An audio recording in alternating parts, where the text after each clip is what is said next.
Peace and blessings, everyone. It is I, the coach, Coach Ed Gladney, coming to you today, bringing you a new little thought, a new little venture that I want to present because it's the start of a new season, college football. So, ladies and gentlemen, boys and girls of all ages, I present to you the Kickoff Chronicles. I want to welcome you to the Kickoff Chronicles. Here, we will immerse ourselves in the exhilarating world of college football. Now, we will dive headfirst into the start of the new season, filled with unlimited possibilities and the promise of unforgettable moments. As the players prepare to battle it out on the gridiron, anticipation builds with each passing second. The excitement in the air is palpable as every fan eagerly awaits the kickoff of this thrilling journey.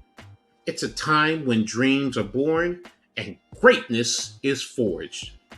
But amidst this excitement, whispers of another conference realignment circulates. Will the college football landscape be forever transformed once again? Will rivalries crumble or new ones emerge? The possibilities, they're endless. As the future of college football unfolds before our eyes, powerhouses battling it out for the national championships, underdogs determined to defy the odds, every game holds the potential to reshape the entire college football season. The roar of the crowd, the passion in each player's eyes, and the electrifying atmosphere in the stadium are building blocks of this thrilling sport. It's a game that unites communities, brings families together, and creates lifelong memories. So brace yourselves for the journey that lies ahead. The Kickoff Chronicles will be there every step of the way, capturing the triumphs, the heartaches, and the breathtaking moments that defy college football. Thanks, everyone, for joining us on this remarkable adventure. Also, always remember to subscribe and hit the notification button so you know when the content comes up. And everyone, like and share on all your social media platforms.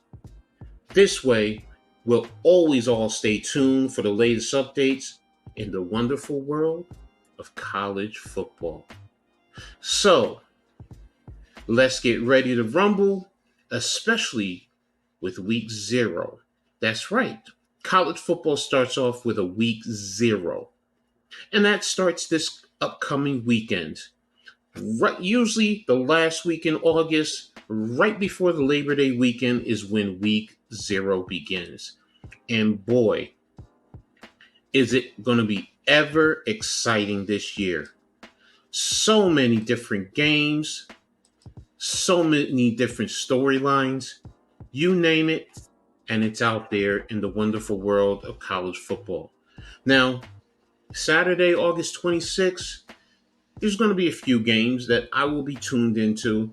I'm going to have my popcorn, going to have my candy, going to have whatever it is I want to eat and drink sitting there as I veg and dive into the sport I love the most, college football. It's going to start for me definitely with the Golden Domers of Notre Dame taking on Navy. Notre Dame, do they have what it takes to fight and get themselves in national championship contention? Or will they just continue to rely on the mystique and the prestige of the Notre Dame legacy? They're taking on a Navy program that their head coach, their long-term head coach, Ken Neomatalola, is no longer there, so they have a new head coach. What are we going to see with Navy? Is it going to be a rebrand to getting back to the military academy type of football that we're used to? Or are they going to continue spiraling down and down and down into the depths of despair? But I'm definitely going to be tuned in to see what happens with that game. You'll also have UTEP taking on Jackson State. Jackson State is new in a sense to the FBS level. They were successful at the FCS level for many, many years. So now they're here. Let's see what it turns out to be. You have UMass at New Mexico State. The University of Ohio taking on San Diego State. Now, Ohio has always, every year, has always been that gritty, tough type of program. Are they going to be the same coming out of the MAC?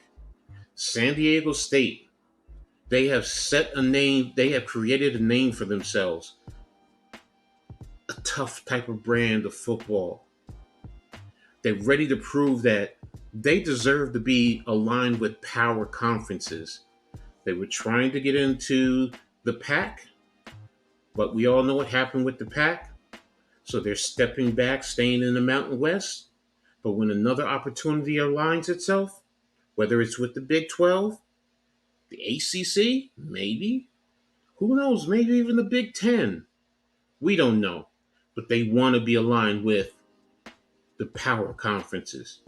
You also have Hawaii traveling all the way to Tennessee, taking on Vanderbilt University. Will they be jet lagged? Will they be able to compete with the SEC program? You have San Diego State taking on USC. USC, many have talked about them battling it out, not only for the last championship in the pack, but possibly position themselves with the college football system to compete for a national championship. This all before they move to the Big Ten. So, what are they going to be? San Diego State was a reputable organization last year. So, will they be able to compete with SC? We don't know. You have Florida International University taking on Louisiana Tech. What type of game is that going to be? You know, I'm going to be tuned in because I just love college football. I mean, this year is just so intriguing. I mean, who's going to win the national championship? I mean, right now, is it Georgia? Are they going to three-peat? The last college team to three-peat was Minnesota. Many, many, many moons ago, way before I was even born. Is it going to be an SEC team? Georgia, Alabama, LSU? Is it going to be a Big Ten? Michigan, Ohio State? You have SC. Like I said, you even have Penn State and Florida State and Clemson from the ACC. A lot of heavyweight hitters there trying to dethrone Georgia. This season, make sure you're tuned in to a lot of top games, big showdowns. I mean, August 31st, you have Florida at Utah. That's definitely, if it's anything like last year's game, it's going to be an exciting barn burner. You have Florida State at LSU. Always the top SEC teams. Texas at Alabama. You know, Alabama wants that revenge. Oregon at Texas Tech. Ohio State and Notre Dame. Georgia at Auburn. Kentucky at Georgia. Penn State at Ohio State. That's going to be the beginning in October to really start to shape up that Big Ten East. Tennessee and Alabama. Man, after last year's game where Tennessee took it to Alabama, let's see. Ohio State and Wisconsin. Wisconsin with the new head coach. A lot going on there. Again, all the way down to Alabama, Auburn, Ohio State, Michigan. I mean, so many top games this year.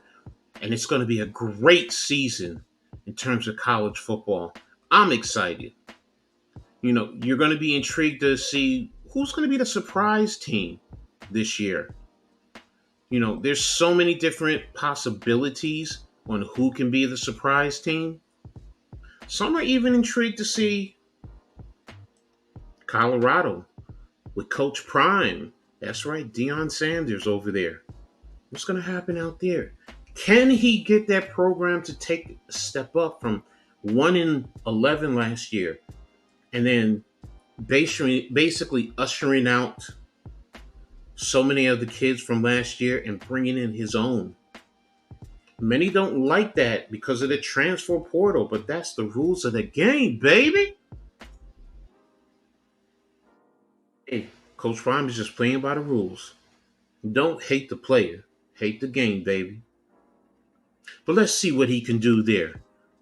Because if he turns it around there, do other upper Power 5 schools call in the Big Ten, in the SEC, the ACC? I know Colorado's going to the Big 12, and that's being considered a power conference. And yes, they are. But if a well-known school comes knocking, I mean, he did his thing at Jackson State. If he turns around Colorado year one, maybe not right away, but let's just say you give him 2-3 years. I think those top level schools are going to come knocking at the door, especially if they want to win a national championship. Also, this year, the rest of the pack, Cal, Oregon State, Stanford, Washington State, they're right now left without a home going into 2024. Are they able to get teams to come over into the pack? Will they merge with another conference? Will those schools join another conference? I mean, Stanford even offered the ACC to take less money or even come over there for no money, no media money to play in the ACC. Does that open the door for them in any other conference? Big Ten? If they see that, do they say, oh, you're going to take no money for a few years? Come on in. Same with Cal. Does the Big Ten want to get that big? We don't know. But what's left for Oregon State and Washington State? Where do they go? Is it going to be the Mountain West? Only time will tell. I mean, this is why the Kickoff Chronicles is an important thing in terms of college football. We have so much going on there. I mean, you even have the issues in Iowa with the gambling that's going on and students who are possibly facing charges there. It's just so much going on. Also, if realignment happens again, are there going to be any other mid-major standouts? Coastal Carolina, UTSA, Tulane? I mean, again, I could sit here and talk about so much in college football, even in the FCS level. North Dakota, South Dakota State universities. Over in the CAA, the schools there, Villanova, New Hampshire. I mean, the Ivy Leagues, all the way down to Division 3. My school, King University, Cougar Pride. Well, that's what the Kickoff Chronicles are here for, baby. I'm going to bring it to you. I'm going to bring you everything because I love this sport. And I know many of you love the sport too. So let's get ready to rock and roll, baby. It's time. Football is back for 2023. And I am stoked. Let's go. So let's turn it on and turn it up. You know what to do. Peace.